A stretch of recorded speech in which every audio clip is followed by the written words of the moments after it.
Tá valendo? Boa noite. Estou tendo o prazer aqui de receber a visita do Luiz Felipe Orleans de Bragança, mais conhecido como Príncipe. Foi cogitado para ser o nosso vice, mas vai continuar sendo o vice do coração, o nosso vice de honra. Foi eleito deputado federal por São Paulo, muito bem votado. É um grande reforço que a Câmara recebe. Uma pessoa isenta, uma pessoa que tem uma bagagem cultural muito grande, liberal, católico? Católico. Aproveitar então, vamos saudar aqui todos os católicos do Brasil, né? Vamos saudar todos os católicos. Hoje é cristãos, 12 de outubro, Exato. é dia Nossa Senhora Aparecida, padroeira do Brasil. Então, meu nome é Luiz Felipe, nossa saudação a todos os católicos. Num dia, inclusive, Luiz Felipe, mais uma declaração do senhor Haddad, né? Onde ele ofendeu um líder evangélico. Falou um montão de impropérios contra ele. Como se não bastasse o PT ter dividido o Brasil, brancos e negros, nordestinos e sulistas, homos e héteros, né? Agora também prega a divisão entre católicos e evangélicos. Realmente eu acho que o senhor Haddad aí perdeu a linha. Tá? Não é por aí. Nós temos que unir o Brasil. Eu sou católico, a minha esposa é batista, da Igreja Atitude aqui do Recreio, aqui no Rio de Janeiro, e nunca tivemos qualquer problema. Eu confesso que eu vou muito mais na igreja dela do que na minha. A gente sempre acompanha muito mais a mulher, o que é natural. E outra coisa, né, em Ver Haddad, junto com a sua vice, Manuela Dávila, do PCdoB, dentro de uma igreja católica, e recebendo a hóstia, a comunhão, eu fico com vergonha dele, porque eles nunca se preocuparam com religião, muito pelo contrário, sempre atacaram, perseguiram. Né? Você pode ver, aproveitar aqui, tem um documento aqui, já que se fala em religião, em Deus, em valores, tem a questão do aborto. Quero deixar bem claro aqui, a senhora Eleonora Minicucci foi escolhida por Dilma Rousseff para estar à frente da Secretaria de Política para as Mulheres. Agora, a especialidade dela era a AMIL, aprendeu lá na Bolívia. O que é a AMIL? Aspiração manual intrauterina, ou seja, a especialidade da senhora Eleonora Minicucci, escolhida por Dilma Rousseff para secretariar política para as mulheres, é abortista. E ela declara uma coisa aqui, não tem nada a ver com a vida particular dela, mas ela declarou, eu explorei muito isso na Câmara dos Deputados, que foi publicado, entre aspas, no jornal Correio Brasiliense, e nós buscamos, via assessoria da senhora Eleonora Minicucci, se é verdade ou não se manifestaram, então é verdade, ok? Ela disse aqui, a ministra, numa entrevista, então, ao jornal Correio Brasiliense, 12 de março de 2012, não é porque tenho mais de 60 anos que não namoro. Me relaciono com homens e mulheres e tenho orgulho da minha filha que é gay. Deixa bem claro, o Luiz Felipe, ninguém tem nada a ver com a vida particular dela. Mas uma mulher que é escolhida para representar as mulheres no Brasil, dá uma declaração dessa, junto com a sua especialidade, né? Que é então a aspiração manual intrauterina, ou seja, o autoaborto, e mais ainda, só por curiosidade, é só curiosidade. Dilma Rousseff ficou presa por 3 anos no Brasil, tendo em vista as suas infinidades de crimes que cometeu naquele período militar, na mesma cela da Eleonora Minicucci. Bem, até aqui, daqui para frente, não tenho nada a falar mais, tá certo? Então, outra coisa também, o senhor Haddad, eu nem gostaria de tocar mais nesse assunto, porque a gente começa a mexer em coisa que está pacificada já. Quem não tem um amigo, um parente, um gay, né, homossexual, e ninguém tem nada a ver com isso. Nós somos contra o material escolar para a garotada em sala de aula. Um pai, costuma dizer que um pai não quer chegar em casa e encontrar o filho brincando de boneca por influência da escola. Tá? Se ele mais tarde quiser aí ter outras coisas, né, tudo bem, ele quer ter outras... Como adulto fazer como adulto, decisões, né? tomar outro caminho, né? Não tem, cara, vai cuidar da tua vida. Agora o Haddad está negando o kit gay. Então eu quero só apenas aqui lembrar uma coisa, senhor Haddad. Diário Oficial da União, no 68, de 12 de abril de 2010. Aqui então, via portaria, né? ele cria um grupo de trabalho para acompanhar a implementação do programa Brasil Sem Homofobia e do Plano Nacional de Promoção da Cidadania e dos Direitos Humanos de lésbicas, gays, bissexuais, travestis e transexuais, no âmbito do Ministério da Educação. Assina aqui embaixo aqui, Fernando Haddad. Se você for procurar aqui, e você acha na internet, né, facilmente, são 180 itens para garotada a partir de 6 anos de idade, sim, ok? Entre outras coisas, é bem claro aqui, no currículo escolar, que deve ser ministrado, então, né, uma doutrina onde se reconheça todas as configurações familiares protagonizadas por lésbicas, gays, etc., com base na desconstrução da heteronormatividade. Ou seja, além de dizer que é normal tudo que acontece aqui, ele quer desconstruir o casal hétero. Bem, não quero mais continuar no assunto, vou deixar bem claro. Ficou conhecido como kit gay, e o pai disso aqui chama-se Fernando Haddad, como eu comprovei aqui no momento. Prezado Luiz Felipe, você hoje é homenageado aqui. Vamos falar um pouquinho. Muito obrigado pela visita mais uma vez. Pelo que parece aí, apesar de não confiar em pesquisa, né, mas a gente está bem. Jamais iriam inflar os nossos números, jamais. Tivemos muitas reclamações por ocasião das votações no último domingo, espero que não repita isso lá na frente. Mas o mercado fala alguma coisa. E quando davam um número mais favorável a nós, o mercado tinha um comportamento. Qual é a tua leitura do mercado, Luiz Felipe? A leitura do mercado não poderia ser mais favorável. Acho que o mercado, depois de ter lido o plano do Haddad, e no mercado financeiro tem cabeças maravilhosas e muito bem instruídas, então esse plano do Haddad cai como uma bomba, porque é um plano totalitário, é um plano centralista, é um plano controlador da economia e de tudo mais. Então, percebe-se aí que o mercado começa a fazer decisões e opções deles agora, acho que não tem muita outra opção, né? Temos que sim abraçar um contexto de liberdade econômica, temos que sim abraçar um contexto de real democracia, que não é o plano deles, não. Eles falam de democracia lá, não, somos pró-democracia, toda a imprensa falando de pró-democracia, não que o plano do Haddad é democrático. Não é nada democrático, aquilo é a coisa mais totalitária colocada em papel nos últimos anos. Por favor, leiam e cheguem às suas próprias conclusões. Mas o mercado já fez essa decisão, então estamos muito bem na fita aí na questão com relação ao mercado. Então nós podemos dizer que o Haddad é um camaleão. Agora virou verde e amarelo, né? Virou verde e amarelo, tirou da sua página oficial a figura do Lula, lá estava escrito que Haddad é Lula, já não é mais. Foi aconselhado pelo Lula não ir mais no presídio. Ou seja, eles vão fazer de tudo para tentar enganar o povo. Só que esse aparelhinho aqui, ó, nos deu uma liberdade enorme. E no plano de governo do Haddad está escrito lá que o controle social da mídia e internet. Então eles querem controlar tudo realmente, o poder absoluto, é o jogo de poder. Agora, Felipe, você não precisa responder para mim, se quiser você responda, né? Eu sempre pergunto para todo mundo, no lugar do Lula, você aceitaria passivamente ir para a cadeia sem um plano B? Que plano B seria esse? Olha, se seria fraude nas eleições, eu acho que houve muito equívoco, muita coisa errada, não vou falar em fraude ainda, né? Até para não levar a pancada dos outros, mas teve a senhora que trabalha na minha casa não conseguiu votar, quando ela votou para governador, encerrou.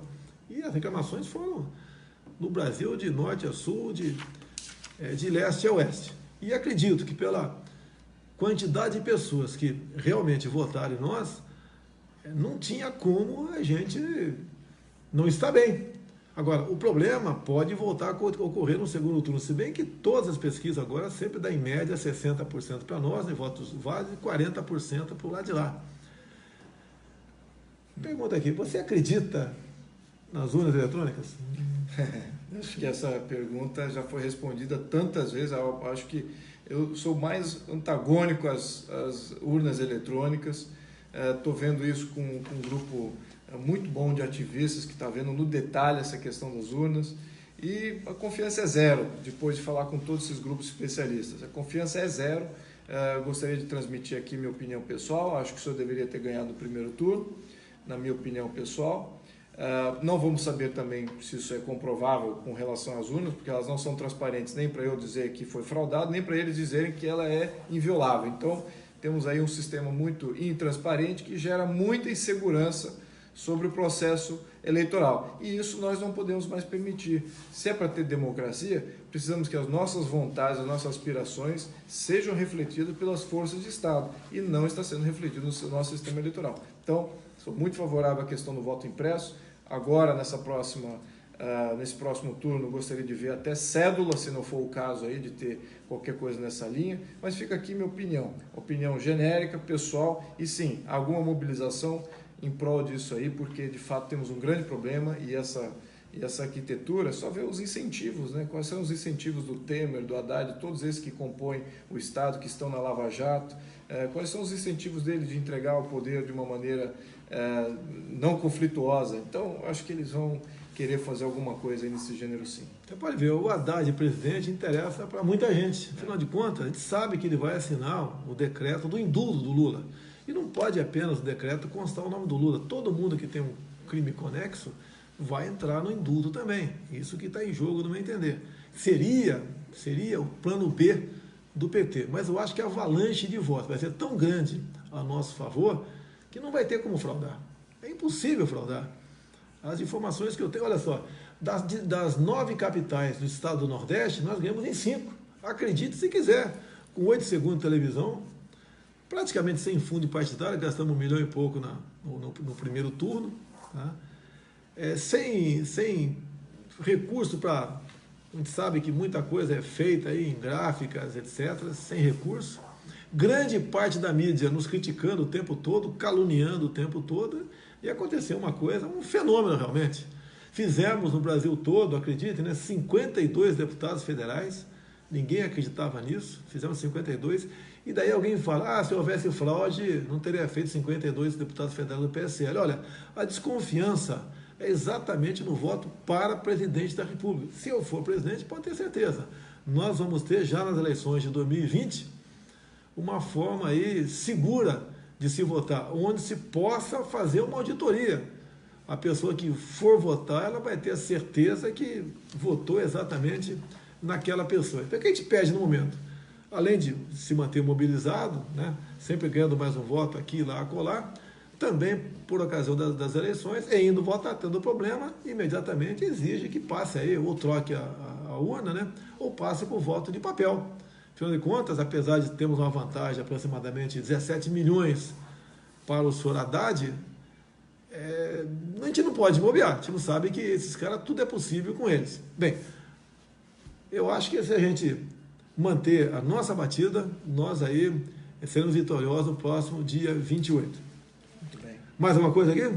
Olha, eu gostaria de avisar a todos que o capitão aqui está se recuperando. Cheguei totalmente informal para essa reunião, me recebeu muito bem, está minha família aqui também sendo recebido pela família do capitão. Devo só dar um abraço e já fui trazido aqui para uma live sem contexto nenhum. Então, isso aqui é uma espontaneidade em pessoa. E fisicamente ele está se recuperando e de fato ele tem aqui algumas coisas que impedem ele de estar com 100% de função, mas ele está saindo disso e está muito bem, ao menos está aqui comigo, está me enganando muito bem. Eu vi também o Haddad falando que eu sou um covarde, estou fugindo do debate, né? Quero deixar claro uma coisa, fui submetido a uma cirurgia no dia 6 de setembro e lá em Juiz de Fora, a minha segunda cidade natal, tá certo? Uma facada de um profissional, ele deu a facada e rodou, onde cortou tudo, inclusive intestino grosso, espalhou fezes por todo o corpo.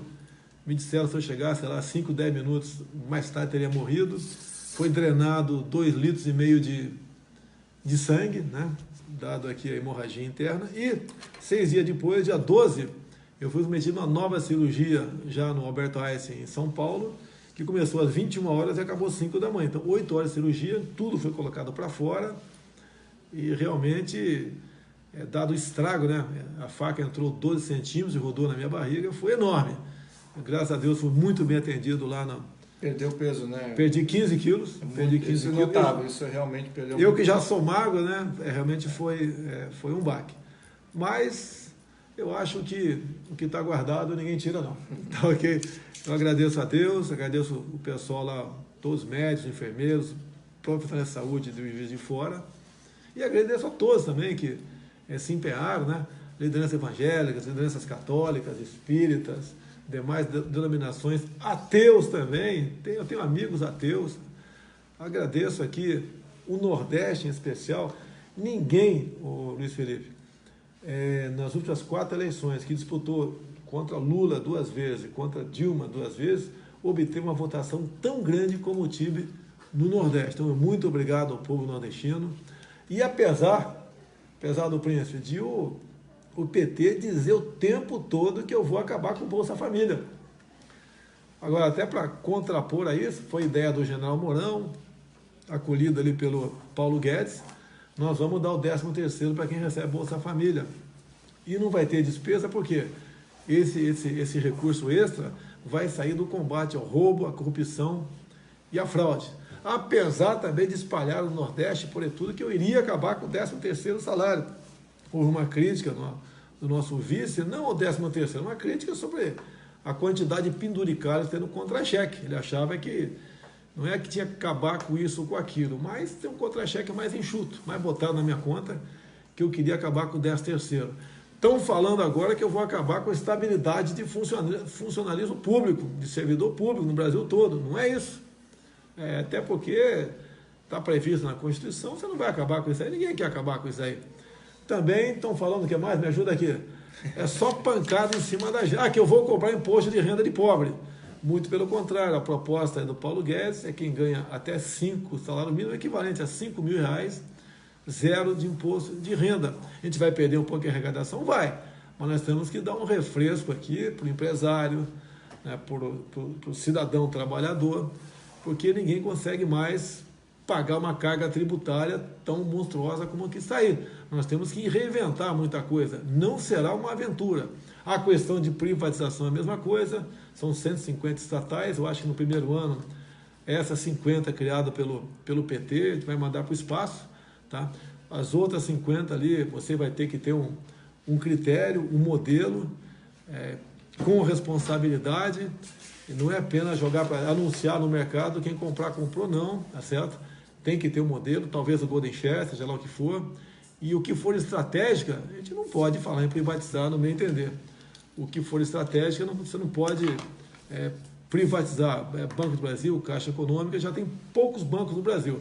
Se você sumir com o Banco do Brasil e Caixa Econômica, a pergunta de sempre, né? Quem é que vai financiar, por exemplo, a produção agrícola no Brasil?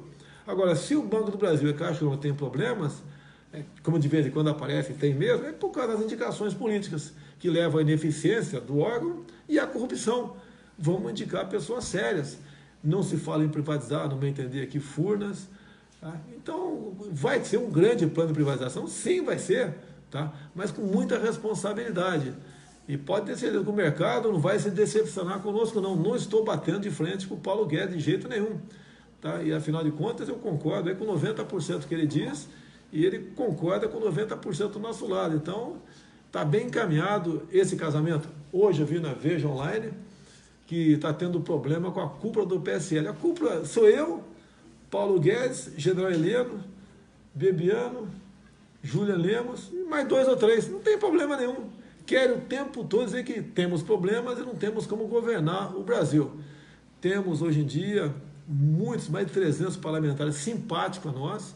O último grupo que fechou conosco, o penúltimo, né, é o pessoal aí da frente da agricultura, que o que eles querem, você já sabe, né? Eles querem a segurança jurídica. O cara não quer acordar e ler no jornal que a fazenda dele vai ser demarcada como terra indígena. Como que se 14% do território brasileiro demarcado como terra indígena não fosse suficiente. Ele quer a garantia, se é um marginal do MST invadir a propriedade, primeiro que ele tem o legítimo direito de se defender, com excludente de ilicitude. E outro mesmo, ele não conseguindo se defender, uma vez a justiça dando-lhe o direito à reintegração de posse, que a reintegração seja cumprida. Que tem governadores, geralmente do PT, do PCdoB, mesmo havendo a reintegração de posse, eles não cumprem a determinação judicial. Nós não podemos ser um país onde a lei vale ou não vale de acordo com quem está no poder. É aquele compromisso que eu tenho de respeitar a Constituição. Eu e você também, como deputado agora, você é escravo da Constituição. Você não gostou de um artigo? Por exemplo, eu não gosto lá do que fala da maioridade penal de 18 anos. Eu estou lutando um tempão para passar para 16. Quem sabe até, Luiz Felipe, não sei se você concorda com a questão da maioridade penal, tá certo? Você pode falar sobre isso? Absolutamente, eu concordo até de ser julgado por crime que você cometeu, não importa a idade. Então, mas maioridade penal a gente segura com esse nível. Você pode ver, desde 89, um ano após a promulgação da Constituição, já tem proposta para diminuir a maioridade penal para 16. Então eu estou sugerindo até agora, quem sabe a gente passa para 17 anos. E lá na frente o futuro presidente passa então para 16. Vamos encerrar aqui? Mais uma coisa? Não, tá ótimo. Pessoal, muito obrigado. Faltam poucos dias para a gente ficar livre aqui desse fantasma do PT, ficar livre desse partido que não tem qualquer compromisso com a família, com as religiões, com a liberdade, com a democracia, com a liberdade de imprensa, um partido que quer aí extinguir as polícias militares, um partido que, como a Haddad mesmo disse, está em vídeo aí, uma das propostas dele para a saúde é o desencarceramento. Ele quer botar gente na rua que está presa. Eu acho exatamente o contrário. Quem não quer ir para lá é só não fazer besteira. Está no plano de governo do PT o aumento do imposto de renda da pessoa física, tá ok? É um partido que quer calar a mídia, assim, com o nome bonito, né? Controle social da mídia, e calar a internet também.